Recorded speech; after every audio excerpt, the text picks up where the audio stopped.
Welcome back. So, what must we do to get it right? What was to? I want to address one of the advantages that was being advanced by the people who are collaborating for state police is local knowledge. Local knowledge is very important in policing. Like my brother Iman said in that clip you show, you should know your local language very well, and local language so is beneficiary for information for intelligence gathering. So as such, I would think we should maintain the police as it is now. Give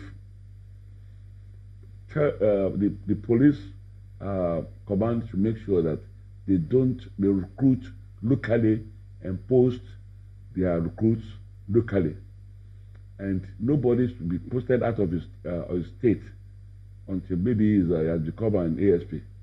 The rank and file should stay within their locality. That is, if I'm from Oyo State now and I'm a constable, I should serve in Oyo State.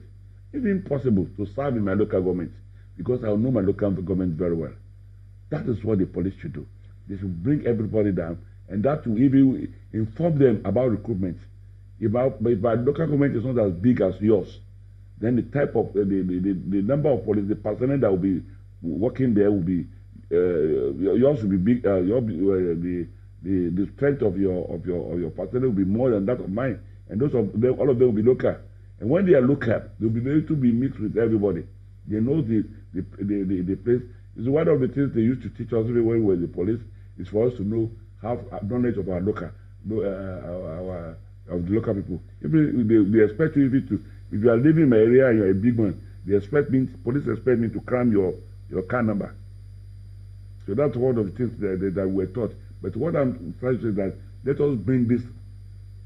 let us see if they can bring the rank and file to their state of origin, if possible even to their local government, and if possible to their town. What about funding? Because governors still funding. You see, what governors are doing in their respective states is just for them to not actually funding. They are not paying the salary. They are just providing logistics.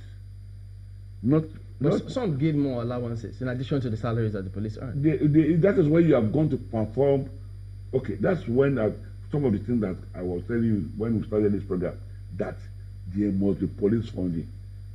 There must be funding of police. Yeah, but is it not because they have a challenge now? That's why they can't fund it. You see, they must be funding and there must be training. Let me give you one example. It's very important I say this. My orderly, a sergeant, sometimes he was to be promoted to the to inspector. He went to an inspector course. I said, bye-bye, I gave you some money, because he was serving me. 3 weeks later, he came back.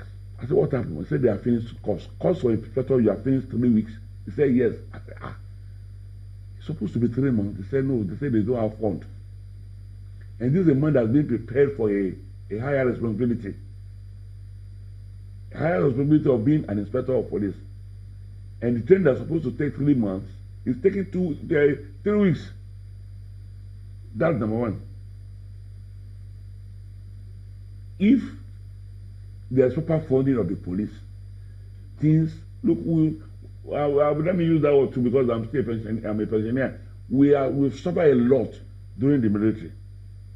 They've neglected police for so long, and that's what we are now. That's maybe I'll say we are getting our own fare of the society, the first in the society. That's what the police is getting now. What about? It's bad. You spoke about severally about unlawful directive. Yes. Unlawful order. Because if the governors are what to be an unlawful order, and how should we deal with that? What to be lawful order? Because how do we deal with unlawful order? And what do you define as unlawful order? What do you define as unlawful order? If you are my opponent and you're holding a meeting and you ask Commissioner of Police, don't let them hold that meeting. Why?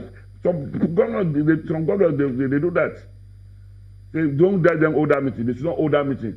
Go and stop that meeting. They will give police to go and do that. I know some governors who have done that before.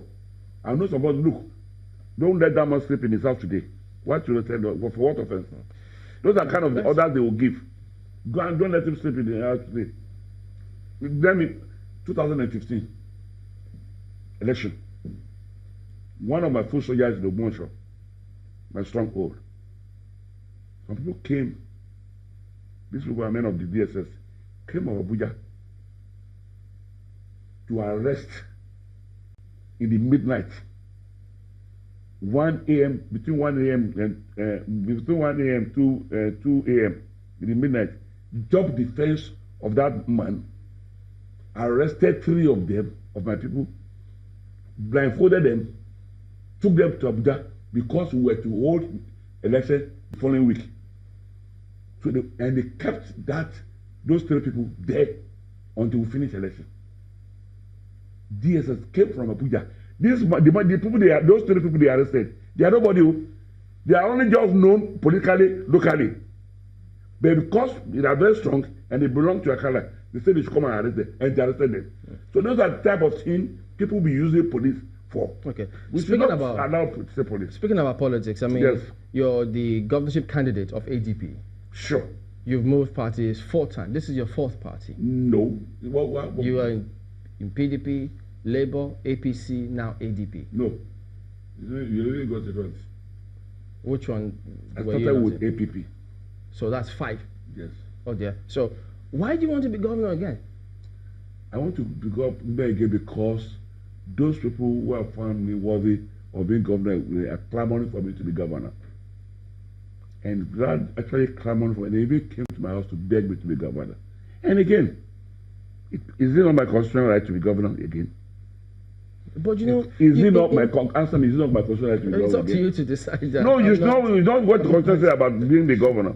Yeah, because is it not just my constitutional right to be a governor? Because if I have done my turn as constitutionally, then I will not be there again. Then everybody else. But the most important thing is that, apart from being my right, the people that call themselves a Akala support group came to me and begged me.